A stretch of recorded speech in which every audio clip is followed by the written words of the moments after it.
Good morning, one and all. And now I request Ms. Geeta to please start the session.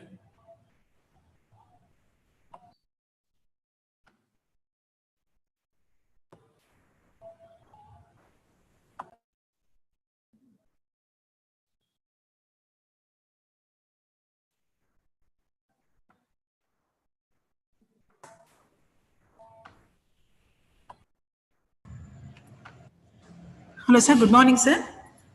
Good morning, ma'am. Sir, myself, Geeta. Yes. Yeah, my name is displayed, no, sir, there. But What is that, ma'am? I'm sorry. Please pardon. Geeta, yeah, co-host. Then Yes, yes, madam. I have made you co-host. You can also record. Anita. Anita, I am not able to find her, ma'am. No, she is not yet logged in, sir. Okay. So she has to do vote of thanks at the end. Okay. So, ma'am, you can start. No problem. Yeah, yeah. I will make her co-host when she joins. Okay, sir. So can we start, sir? Yes, ma'am. Please. Yeah. Hello, students. Before the introduction of today's speaker, principal has asked me to give some instruction to the students and as well as the staff. The students, please rename your mobile with your name and department. All of you, please put your name as well as the department. If the staff members, please rename yourself with the department, your name and the department. So students, can you all please? Sir, am I audible, sir? Yes, ma'am. You are audible. So students, can you please do make such arrangements? Can you make the modifications? Yeah, some of the students have done it.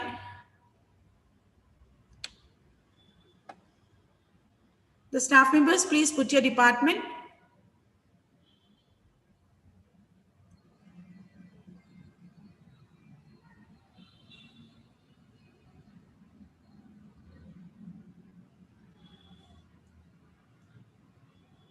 Staff members, the students are still doing it. Hurry up. Kishore, Kritika. Kritika is FT. Kishore, you belong to which department? Jan Prabhu. Jan Prabhu, can you put the department?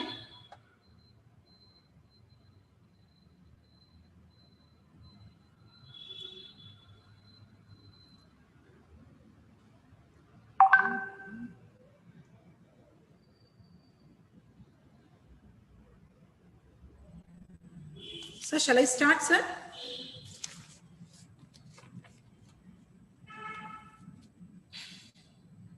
Sir? Yes, now you can start. Good afternoon. It's my pleasure to introduce our today's speaker who is going to talk to us about make it or break it, the power of habits.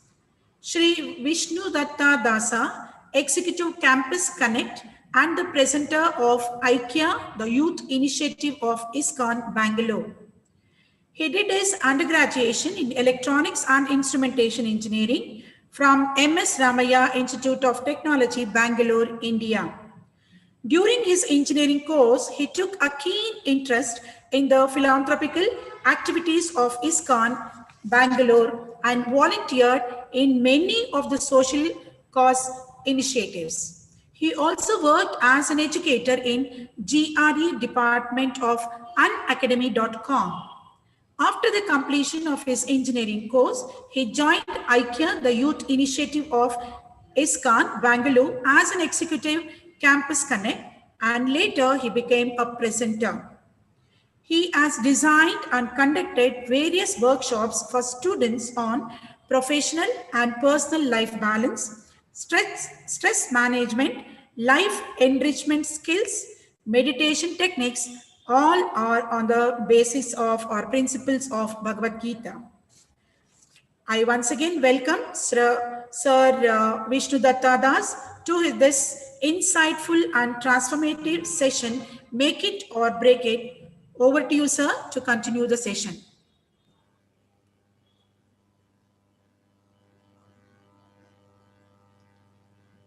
Thank you very much, ma'am, for that introduction.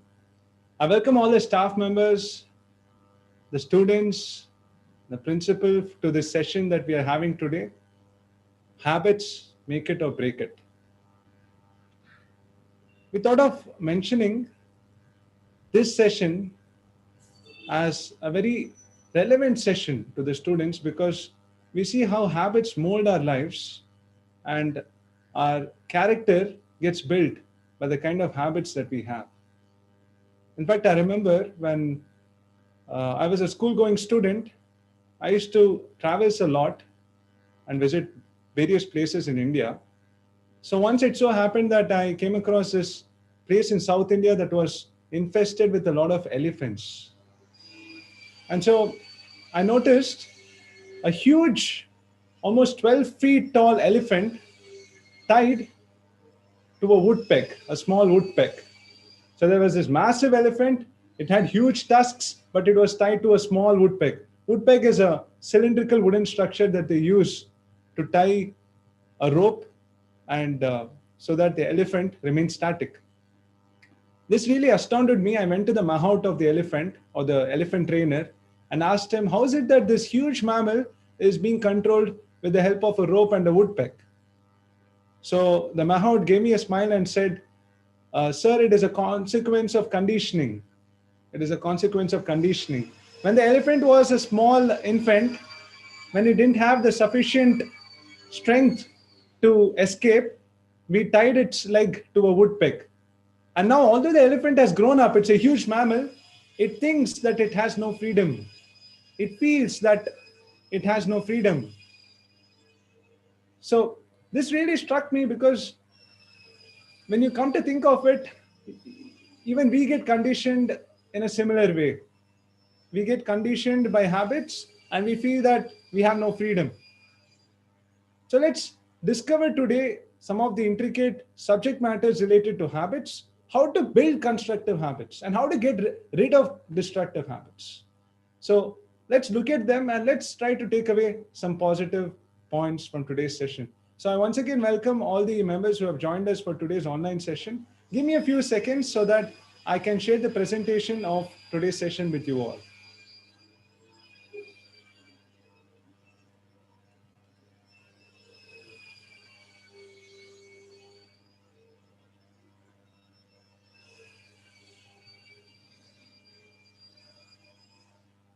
So I'd like to dedicate this session to His Divine Grace, A.C. Bhaktivedanta Swami Srila Prabhupada, the founder Acharya of ISKCON, International Society for Krishna Consciousness. So what is a habit? Let's have a synergetic session. Let's have an interactive session so that we get many perspectives and so that we can get benefited by the opinions of all in this forum. So please feel free to enter your opinion in the chat box. Voice your opinion with regards to this question. What is a habit? What do you think is a habit? What comes to your mind when you hear this word habit? I see that a participant has already texted in the chat box. Habit is something that we repeatedly do for a prolonged period of time, right? Close to the precise definition, habit is something which becomes our second nature. Like you wake up early in the morning and brush your teeth.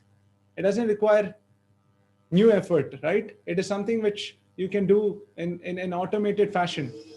So in simple words, as per the dictionary's definition or the American Journal of Psychology's definition, a fixed way of thinking, feeling, and willing acquired through previous repetition of a mental experience is called a habit.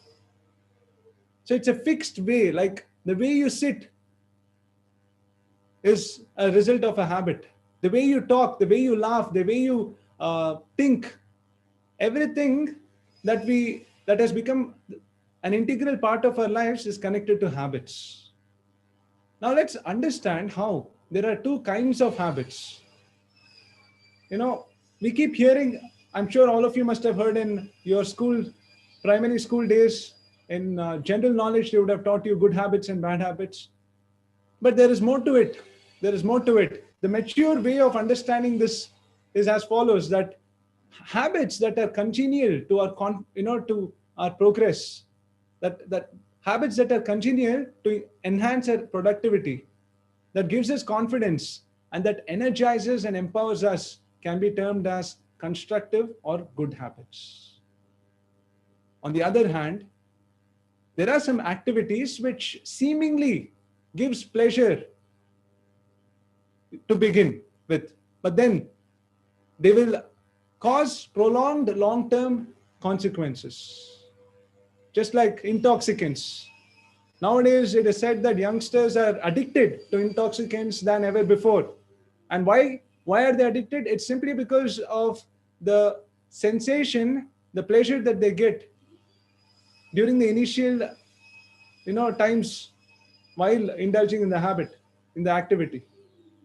So, destructive habits, the characteristic of destructive habits are such that they give instant gratification, but they affect us with severe long-term consequences. We have a small video here which can help us understand how habits trap us. So this is the video of an insect that ventures into a carnivore plant and gets trapped. I'm sure you would be able to relate with this with regards to how we also get trapped in our lives when it comes to destructive habits.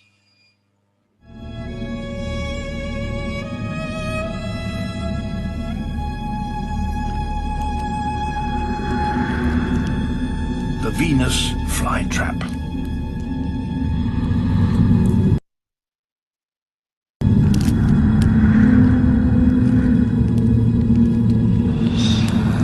Like the sundew, it makes itself very attractive, oozing nectar across the brim of each leaf.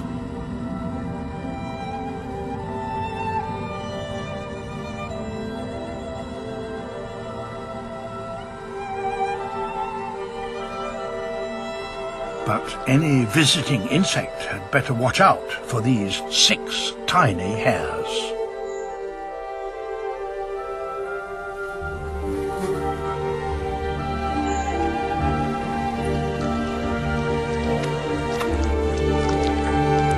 This fly has to tread carefully.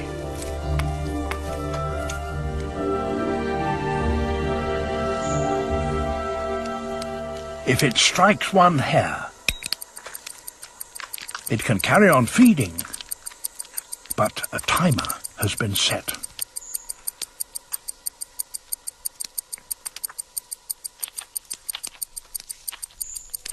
A second strike in less than 20 seconds and the fly is doomed.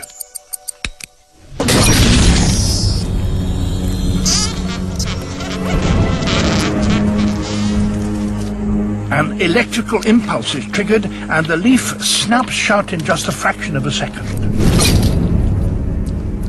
The tips lock together like prison bars.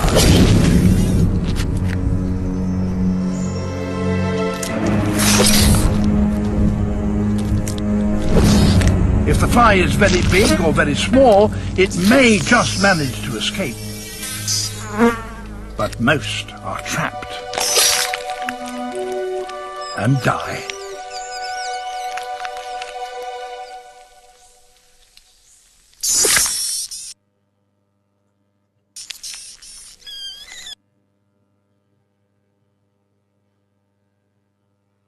So that's how destructive habits work.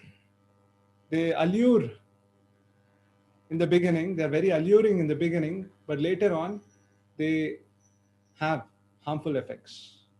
So let's understand the fundamentals of how habits get formed. What is the science behind habits and how they get formed? So let's venture into this basic understanding so that our foundation is built. So Charles Duhigg, the author of Power of Habit, mentions in his book the habit formation loop, the habit loop. And he quotes an experiment that got conducted in Massachusetts Institute of Technology, USA, wherein they took a rat, put it in a maze, and put a piece of chocolate towards one of the ends of the maze, as you can see on the slide. Now, the rat was allowed to move But prior to that, it was placed in front of a shutter which opened with a click sound.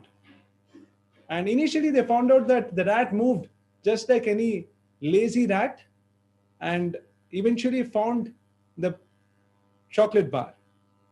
But later on, when they kept repeating this experiment, they found out that the rat learned this pattern so much so that after 50 trials of this experiment was done, the moment the rat heard the click sound, it immediately rushed to the chocolate bar. And hence they deduced that the rat had formed a habit loop. And then they mentioned three factors as something that comprises a habit.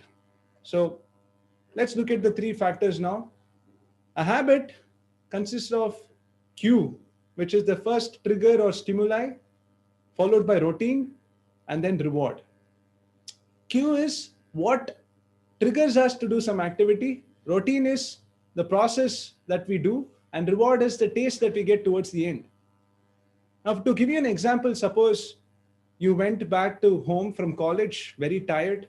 You sat on your sofa, switched on the TV, got a cheese sandwich and coffee just for feeling refreshed, and started watching TV while consuming the sandwich. Now, and then the reward that you would have got then is the, sensual pleasure as a result of watching TV and having something. So suppose this is the first activity. Now let's understand how the brain works. The brain, next time when you go back home from college, would ask for the same thing.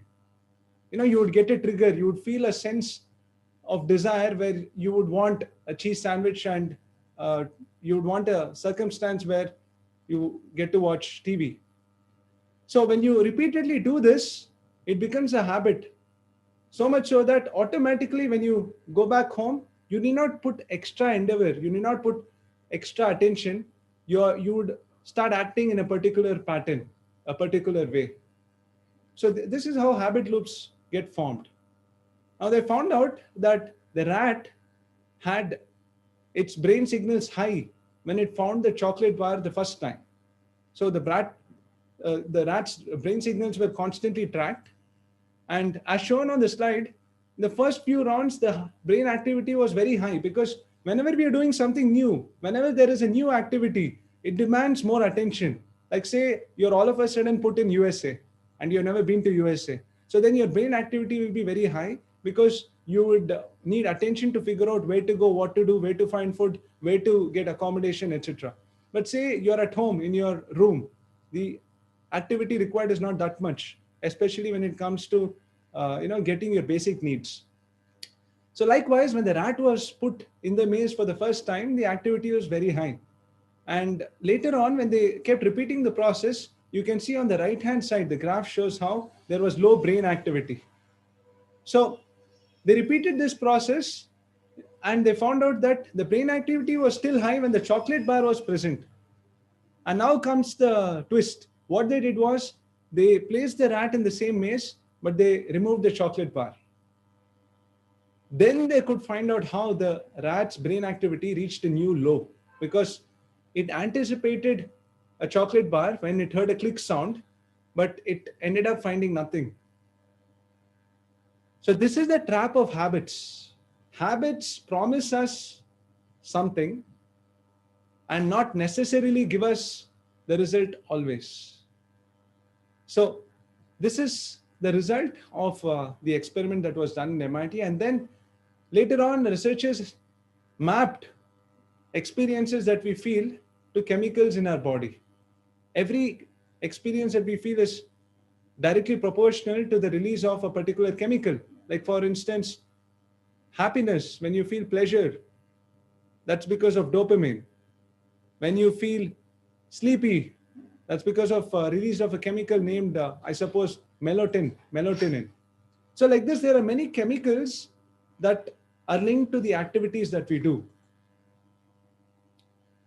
Now, interestingly, they also found out that there is something called the mind amplification technique or pasting technique, which happens when we form a habit. So what is this mind amplification technique? Let's understand with an example. So suppose I tell you that, you can avail rasgullas, especially when you're most hungry. And let's take an example where you haven't had food for 3 days and you're very hungry, and then you're given a rasgulla. So scientists say that the happiness that you take from consuming it is more than when it is given on a normal day. The rasgullas are same, but when it is given after, you know, a duration of time, you think that there is more pleasure in it than when it is given every day. In other words,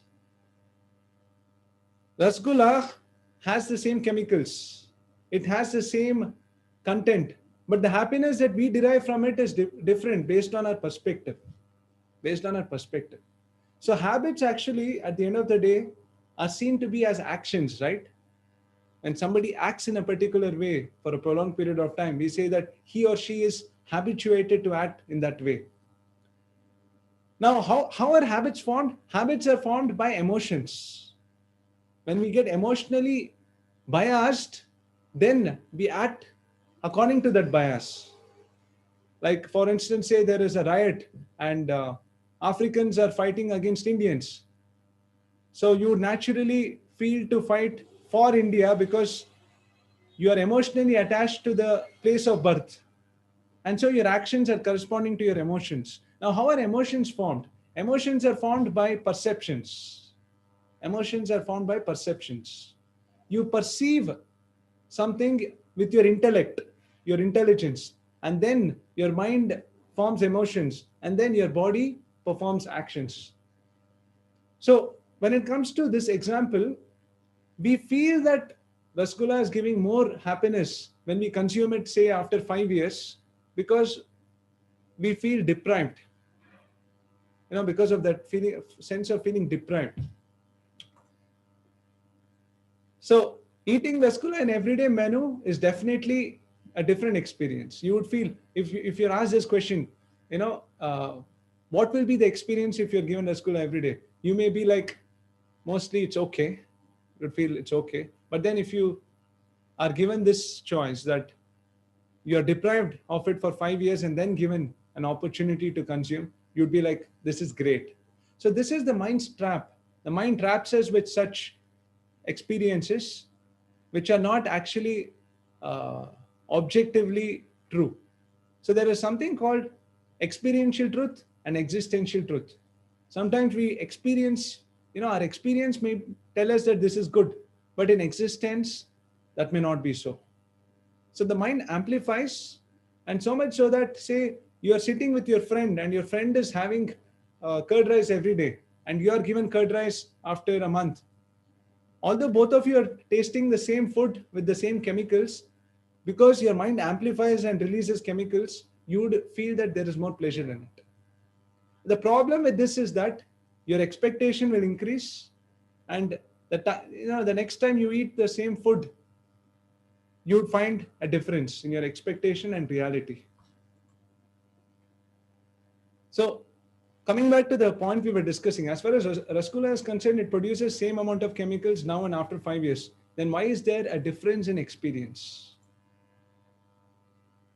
So there is something called flat happiness and amplified happiness. Flat happiness means, say there are 100 students and you give each student a dairy milk chocolate. And suppose some of them are averse to eating chocolate. They don't want to eat chocolate because of, say, health or diet related issues. But still you give them and you ask them to eat, and suppose they eat. Now all the 100 students would get a sense of sweetness by licking the dairy milk chocolate. And hence they will get some chemicals released in their brain which would cause a sensation of pleasure by eating the chocolate. So this is called flat happiness. Everyone, irrespective of if he is Indian, American, a 10-year-old, 20-year-old, will feel sweet when he tastes sugar or chocolate, isn't it? So this is flat happiness. But what is amplified happiness? Amplified happiness is where we paste some concoctions on the object. we paste our beliefs on the object. For instance, say, consider your favorite hero, your favorite film hero, and suppose your favorite film hero is Rajkumar. Rajkumar. Now, you may have Rajkumar as your favorite hero, but it is not necessary that everybody has Rajkumar as their favorite hero, because it depends on how much we have amplified happiness and pasted on that personality. So there is flat happiness, amplified happiness. Likewise, when people smoke, when they take a cigarette and smoke, the cigarette gives some chemicals. It causes release of some chemicals which can be likened to flat happiness. But beyond that, we paste some happiness from our mind on it, which results in amplified happiness. So in other words, when this happens, the result is as follows. Real experience get added on to illusory experience, or real value gets added on to amplified value. So finally, actually speaking, say the object, say if someone is smoking, it is similar to him getting 10 rupees. But in his mind, he starts thinking that he's getting 1 crore rupees. In the mind, he amplifies it. But finally, what happens? He's actually only getting 10 rupees. In the mind, he's thinking that it is capable of giving 1 crore rupees. So he smokes, he feels little high, he comes down, again he smokes, he feels a little high, he hopes that he will get more, but the chemicals come down. So this repeats. He becomes a chain smoker. He becomes a chain smoker, and then what happens? His health gets ruined, his mind gets ruined, and his existence, his progress towards a happy life gets obstructed.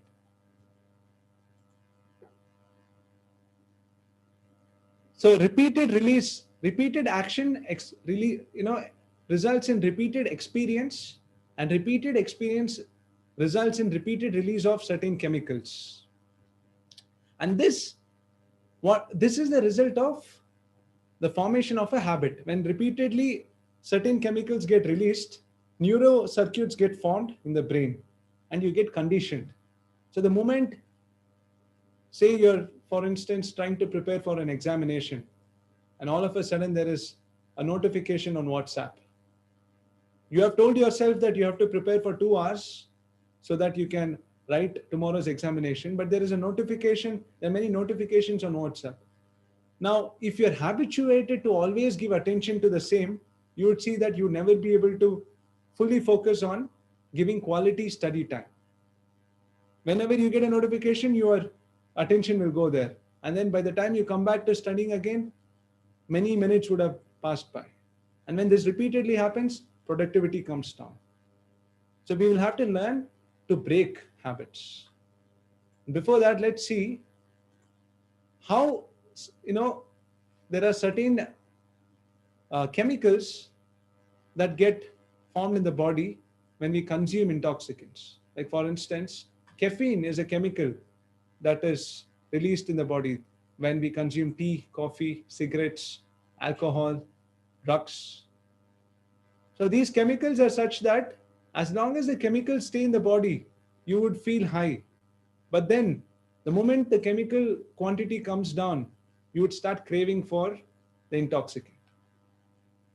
So this will force you into a vicious cycle where you would repeatedly feel frustrated.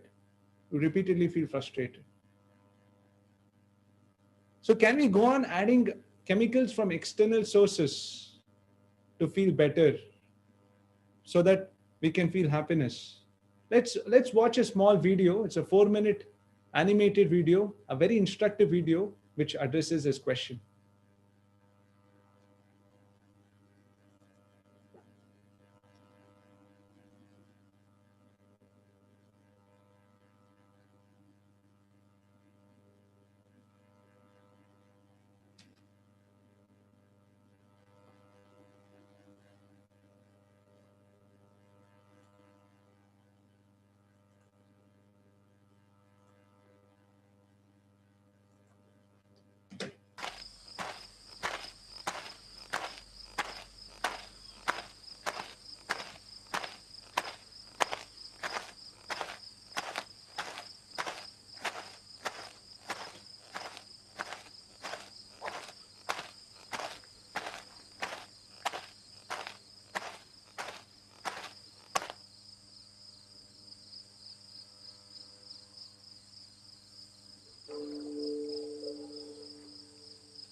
So I'm sure most of you would have found that very relatable. When you repeatedly do some harmful activity, especially pertaining to a destructive habit, you would eventually feel indolent, you would eventually feel lazy and repeatedly frustrated.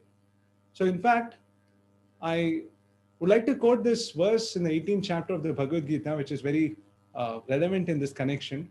Krishna says to Arjuna, Vishayendriya samyogat yattad agre amritopamam pariname visham iva tatsukam rajasam smritam. The translation of which is as follows. Krishna says, that happiness which is derived from contact of the senses with their objects and which appears like nectar at first but poison at the end is said to be of the nature of passion. Nature of passion. So you see, isn't this true with a lot of activities that we do? Seemingly they will appear like nectar as in very sweet, very delicious in the beginning, but later on they will turn out to be poisonous. They'll affect us, they will affect our life, our health, mind, and body. So keeping this in mind, we can understand how there are, on the other hand, some activities which seem poisonous in the beginning, but they will give us nectar in the end. They'll give us nectar in the end. For instance, say, waking up early in the morning. It is quite hard to do, isn't it? If somebody asks you to wake up at 5 a.m. every day, I'm sure you would consider it very challenging. But say, it has been proven that successful people have a morning routine and hence are more productive. So now if waking up early in the morning is the goal, you would see that to establish that routine, it will take a lot of effort. So in the beginning, it would appear hard, but later on, it will be very rewarding. So if you want to distinguish between constructive habits and destructive habits, there is a clue. The clue is if the activity is hard in the beginning and rewarding at the end, then that is a constructive habit. Whereas if it is very easy to do in the beginning, but hard at the end, hard to give up, it's a destructive habit. Like for instance, it's very easy for somebody to start smoking, but it will be very hard for him to give it up. On the other hand, say it's very easy to give up waking up early in the morning, because all you need to do to give up the habit is sleep for more hours. But it's very hard to establish a morning routine where you repeatedly wake up every day early in the morning. So what happens is that here is a graph. On the y-axis, you can see experience. On the x-axis, you can see chemicals. So when we initially get into a harmful habit, the experience would be great because the chemical also would be more. But then there will be a period when the experience will reach the saturation point. And then all of a sudden, there will be a breakdown. There will be a breakdown when you'll feel very low. So what goes up comes down is a very relevant saying in this connection. Now, scientists have done a lot of research. They did some research with groups of families in a locality in USA. So there was a locality wherein McDonald's started a new restaurant. And they found out that many families went to try out their products and eventually got addicted to their burgers. And over a period of time, it so happened that the families repeatedly went there, established a habit loop, but then McDonald's had to relocate. So they moved away from that locality. Now, these social scientists found out that majority of the families got accustomed to the absence of the restaurant. They got accustomed, even though McDonald's wasn't there. So they concluded that this is the proof that our brain is neuroplastic. It can be modified, it can be changed, habits can be changed, and also new habits can be formed, old habits or destructive habits can be removed. So here is a small 2-minute video that talks about the neuroplasticity of the brain. Give me a few seconds so that I can share the same with you all.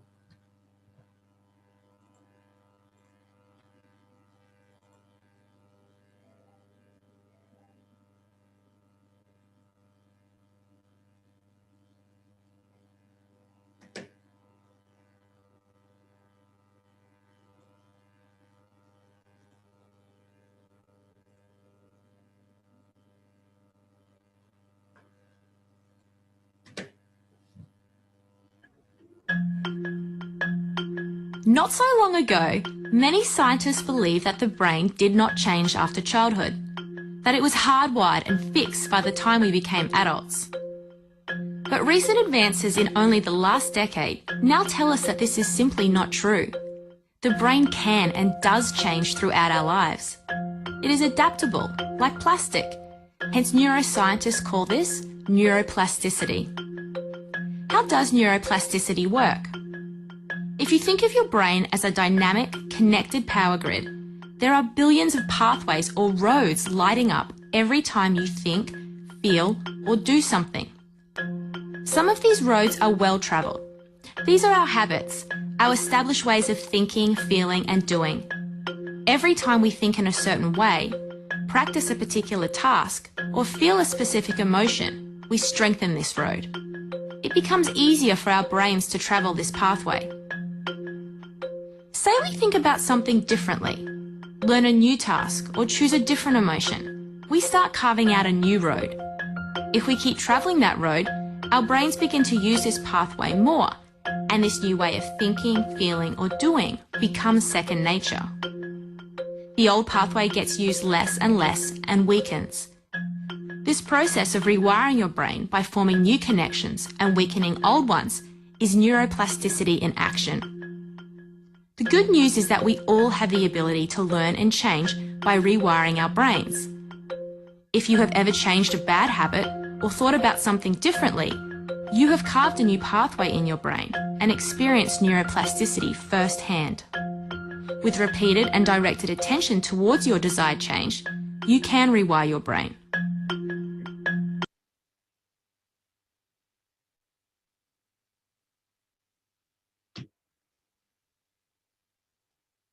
So the brain can be rewired, you can change, habits can be changed. Now let's look at the solutions, how this can be done in the most effective way. So the first one is knowledge. The moment you have knowledge, you act with knowledge, it becomes very clear. For instance, say you're in a room and the task given to you is to find out all the equipments in the room. And suppose there is no light. It would be very challenging, isn't it? So the moment there is light, you would be able to see everything around. So likewise, the moment we have knowledge, everything becomes clear and we would be able to understand the consequence of getting glued on to certain habits, harmful habits, and the rewards of developing constructive habits. The second one is we have to stop keeping the circuit alive. We discussed about how a habit loop gets formed. So the moment, say you get an urge to purchase something, and you go to Myntra or Flipkart and purchase, and say next week, although you have everything and you don't really require to purchase anything, just because there is an offer, your mind would tell you, come on, encash this offer, purchase, there is some discount, so why don't you purchase? So like this, a loop gets formed, and then it becomes very hard to come out. So we'll have to stop supplying the circuit. We have to stop supplying the loop. That is possible when we replace our existing activities with new activities, with activities that would help us remain unaffected by urges. So let's look at the symptoms of temporary happiness. Mostly they depend on externals. They last for a short duration. They give you pleasure in the beginning, but pain at the end. And they would leave you with horrible side effects without satiating your desire, your hankering for happiness. The example is what we discussed earlier, smoking.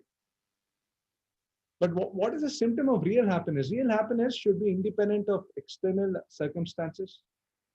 Irrespective of where you are, what you're doing, which circumstance and place you are, you have to learn to be happy. That is a symptom of real happiness. If you're able to do that, if you're able to be happy irrespective of the circumstances, then that is a symptom of real happiness. It lasts forever. It gives you happiness throughout, and it has constructive side effects. Let's look at a few more solutions. So interestingly, as per a few studies, meditation gives us a natural high. We discussed how dopamine is a chemical which gets released when we experience pleasure. Now, when we get into harmful habits, what happens is that the release of dopamine becomes irregular, and hence it gives us an artificial feeling of happiness. And this is something which is harmful to our mind body system. So, meditation, they found out, helps in the natural release of dopamine. It gives us a natural high. Not only that, but the number one pleasure chemical, which we discussed earlier, that is dopamine, gets released during meditation more periodically and naturally. So following a morning routine helps a lot. So it helps you to begin your day more responsibly than reactively. In fact, many successful people have this habit. They follow a morning routine, which helps them to utilize their energy for more important tasks. Like say, the moment you get up, if you have a proper routine, you need not waste your attention energy on thinking as to what you should do, because you already have it listed. It becomes very easy. But say every day you're getting up and thinking, what should I begin today? I mean, what work should I start? It becomes taxing to the brain.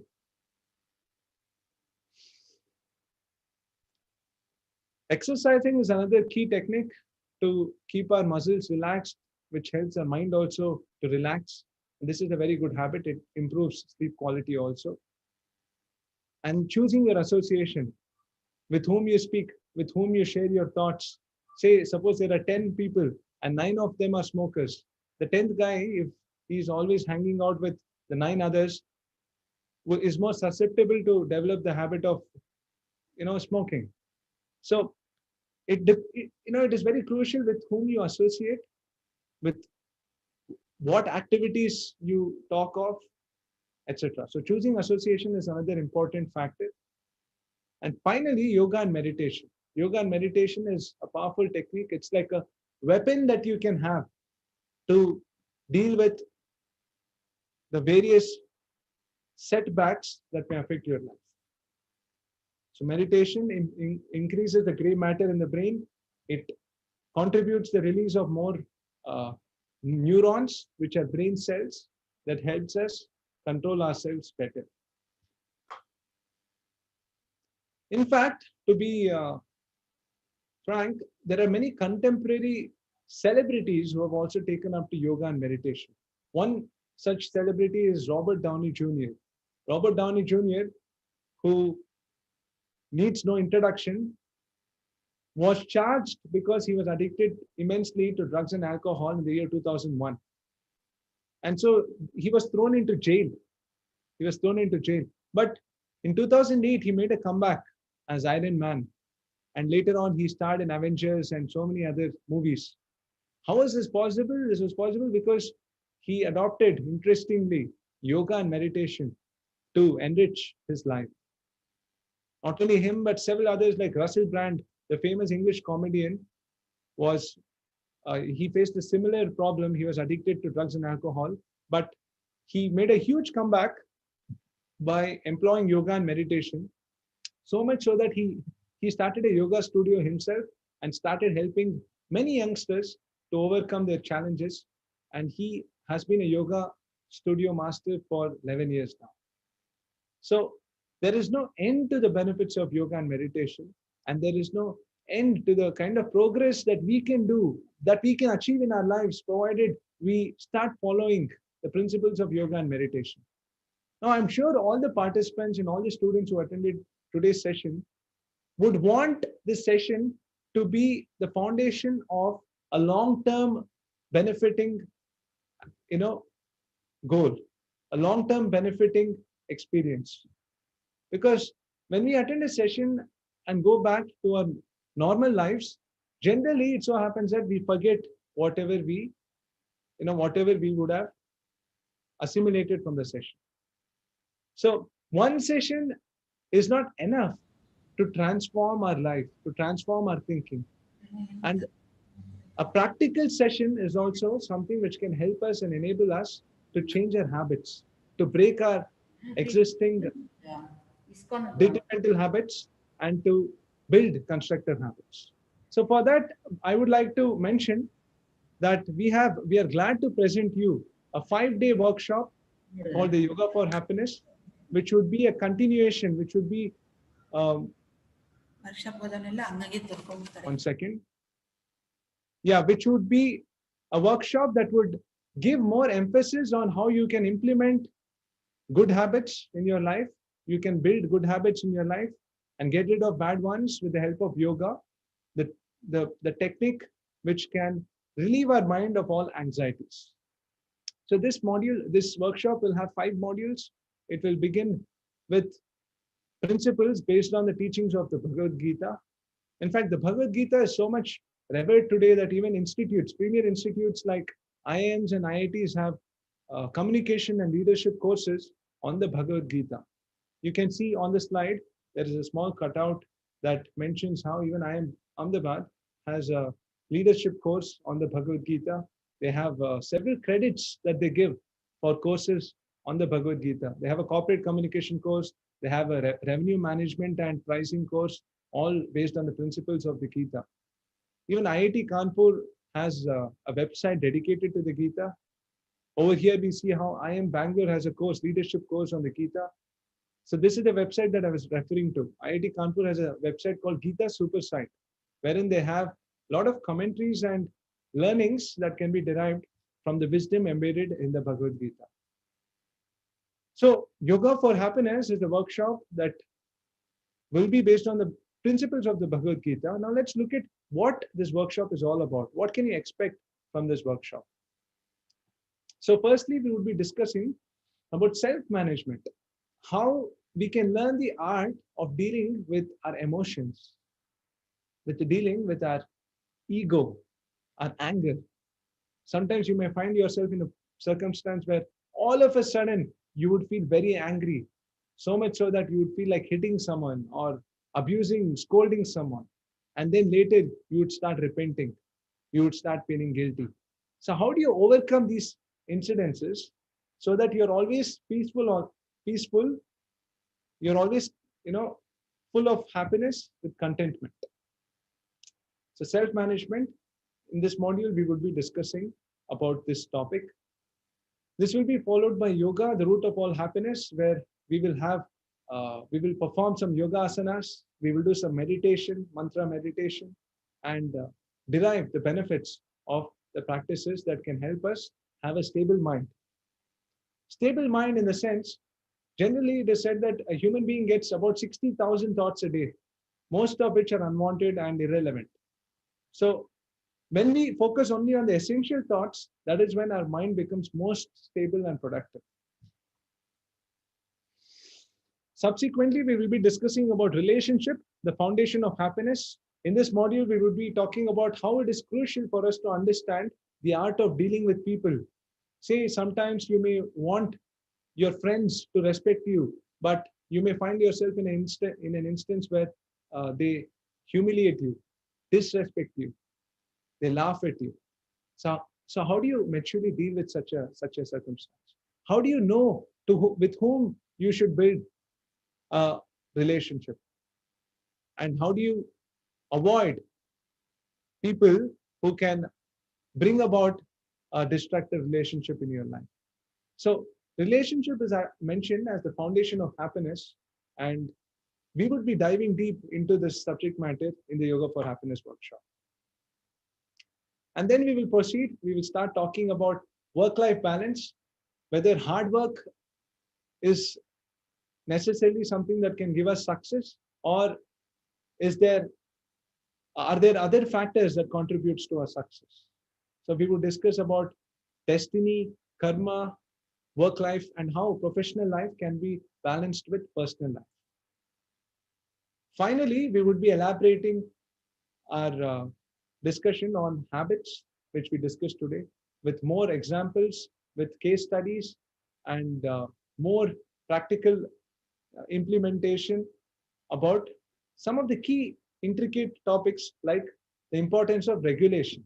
We will be discussing the importance of having a regulated lifestyle and how that can be achieved in order to become fit physically, mentally, and intellectually.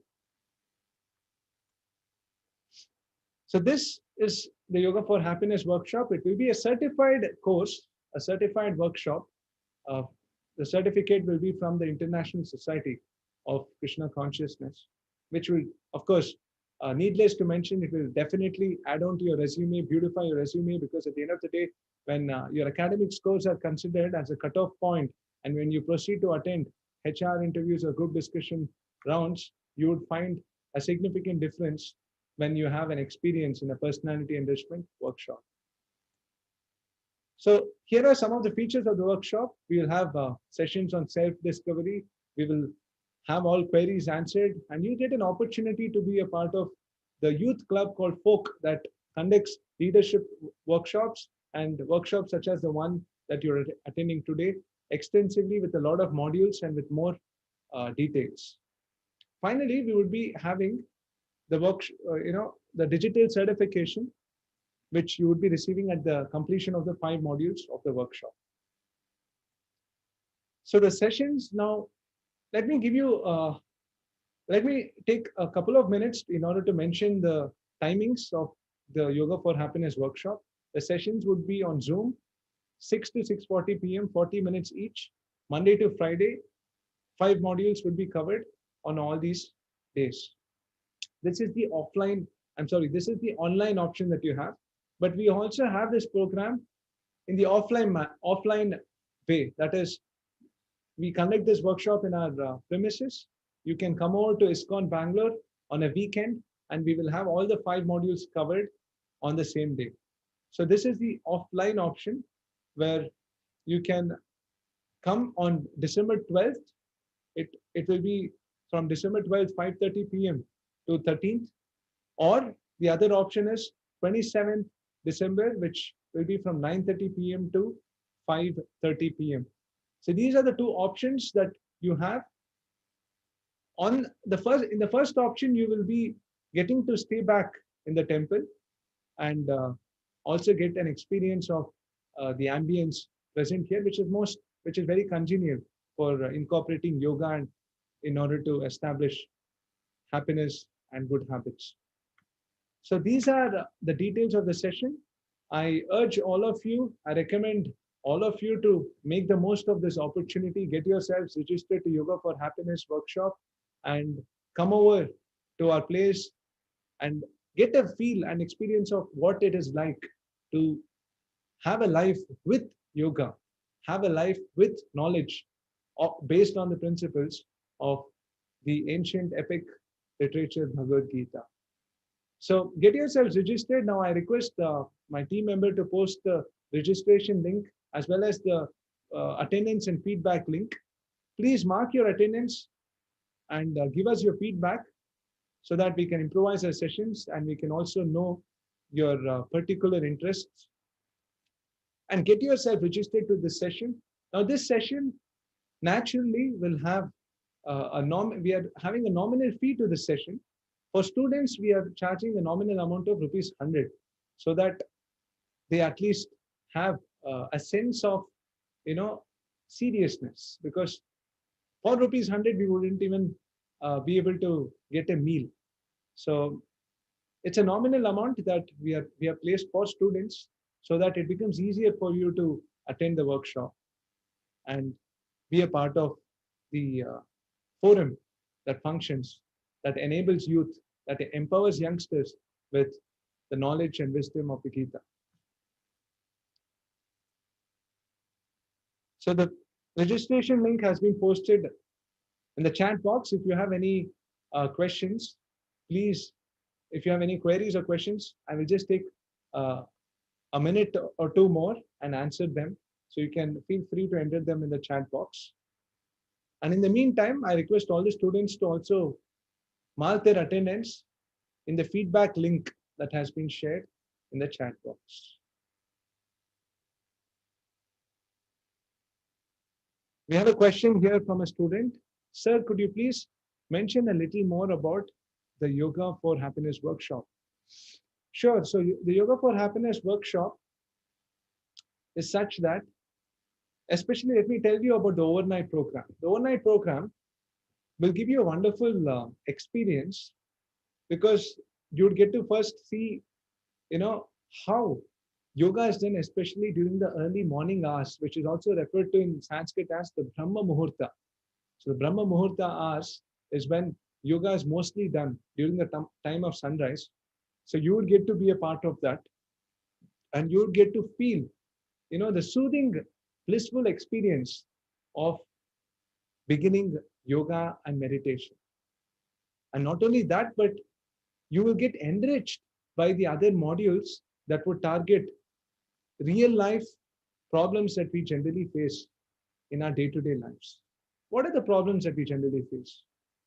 It can be emotional issues, inability to concentrate, having no purpose in life, feeling sad for no reason, feeling betrayed, feeling, you know, not, feeling dissatisfied with how things are going around us. So these are the realistic problems that we generally face in our lives. So you would get a sense of experience of how it would feel like when these problems aren't there.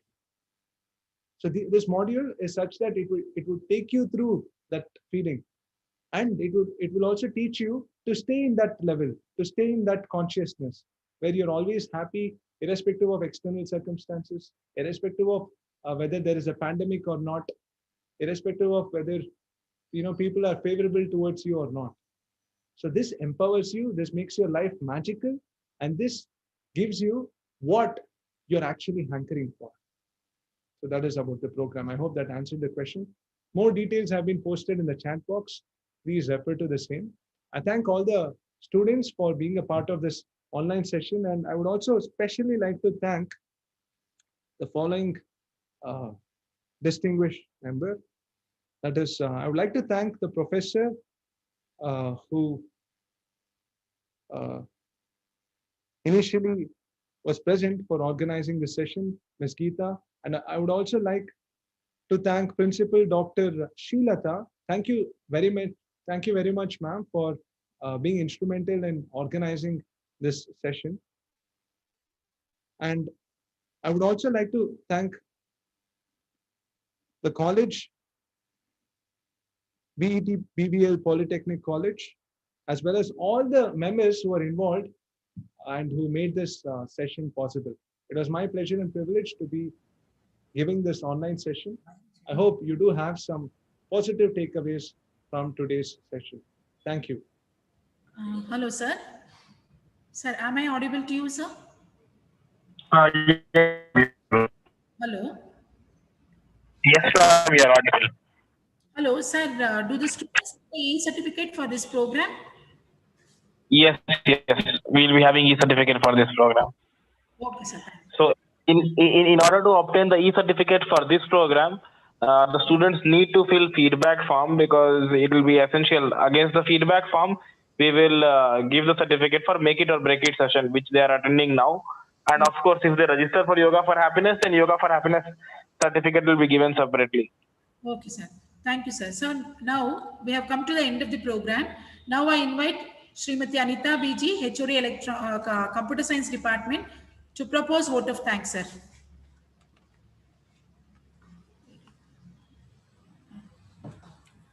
A very good afternoon to everyone. Today it's my privilege to propose vote of thanks. At the outset, I thank Sri Vishnudatta Dasa for guiding us on new style of learning. We have been fortunate to have you here, sir. We are all grateful for your support and guidance. My hearty thanks to you, sir. I would like to express my profound gratitude to the management VET Trust for arranging such a mind-blowing session. Make it or break it, power of habits. Thank you. I extend my thanks to Dr. G. Shirata, Principal and Director Academic, VET BVL Polytechnic, for her logistic support and enormous cooperation in organizing this event. Thank you, ma'am. Last but not least, I am happy to express vote of thanks to our staff members and students who have made this webinar a grand success. Thank you all once again. Thank you.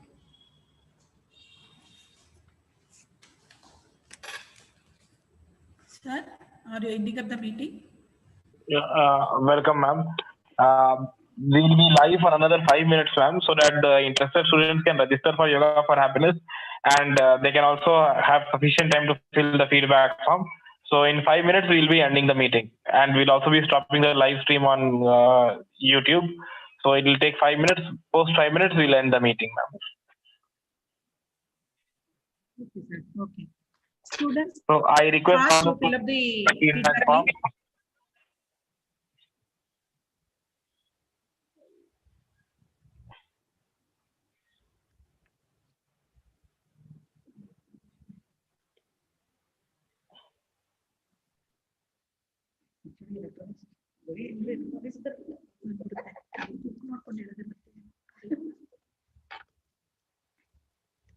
Next ಆಗ್ತೀನಿ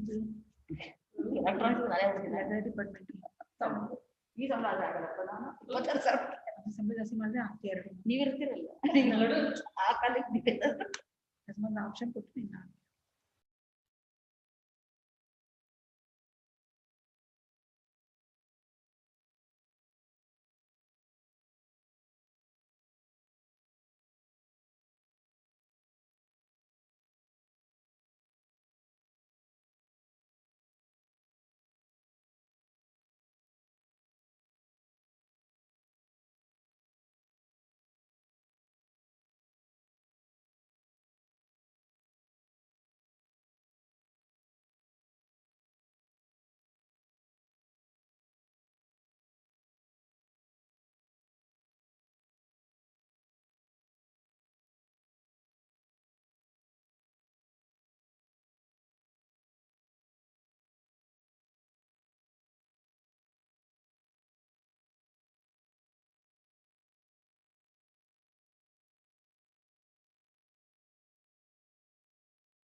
I request the students to please fill the feedback form.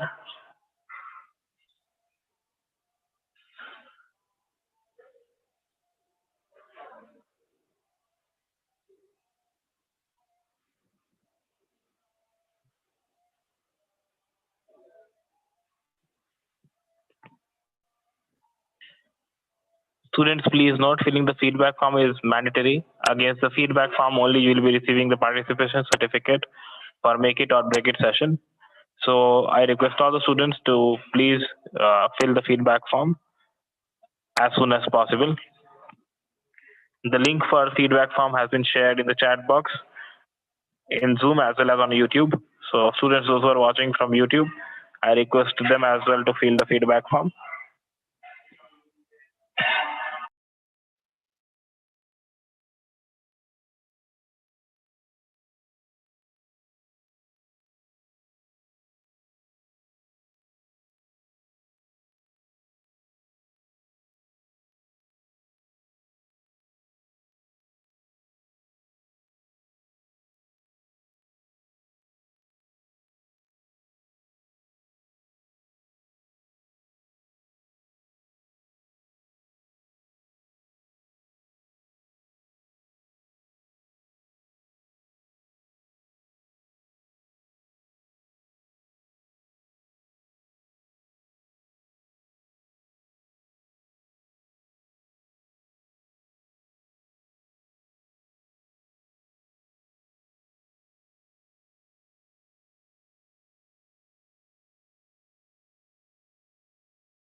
Thank you everyone for attending the session. We are ending the meeting now.